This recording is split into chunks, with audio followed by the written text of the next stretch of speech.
காவியா மாறன். இவர் யாருன்னு தெரியுமா? சன்ரைசர்ஸ் ஹைதராபாத் ஐபிஎல் கிரிக்கெட் டீமோட ஓனர். இவங்க பாகிஸ்தானி ஸ்பின்னர் அப்ரார் அஹ்மதை கிட்டத்தட்ட 2.34 கோடி இந்திய பணத்துக்கு அவங்க டீம்ல விளையாட ஒப்பந்தம் செய்திருக்கிறார். 2008 பாகிஸ்தான் டெரரிஸ்ட் மும்பைல அட்டாக் பண்ணதுல அப்பாவி மக்கள் 175 பேர் உயிரிழந்தாங்க.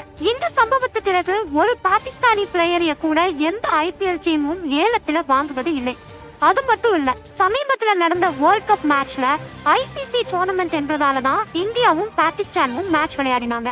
ஆனா அந்த மேட்ச் முடிந்த பிறகு கூட 2 நாட்டு பிளேயர்ஸ் யாரும் ஒருத்தருக்கு ஒருத்தர் கை கூட கொடுத்துக்கல. இங்கிலாந்துல நடக்கிற தி 100 லீக்ல நம்ம தமிழ்நாட்டுல ஆளும் திமுகவின் குடும்பத்திற்கு சொந்தமான ஒரு நிறுவனம் பாகிஸ்தான் கிரிக்கெட் வீரரை விலைக்கு வாங்கி இருப்பது பெரும் அதிர்ச்சியாய் உள்ளது. அடுத்த மக்களின் உணர்வுகளுக்கு கொஞ்சமும் மதிப்பு கொடுக்காம அவங்களோட டீம் ஜெயிக்கணும்னு ஒரு பாகிஸ்தானி பிளேயரை வாங்கியதுக்கு கிரிக்கெட் ரசிகர்கள் மட்டும் இல்லாமல் தமிழ்நாட்டு மக்களுக்கும் எதிர்ப்பு தெரிவித்து வருகின்றனர். என்ன காவியா ரவுடி கூடலாம் ஃப்ரெண்ட்ஷிப்பா?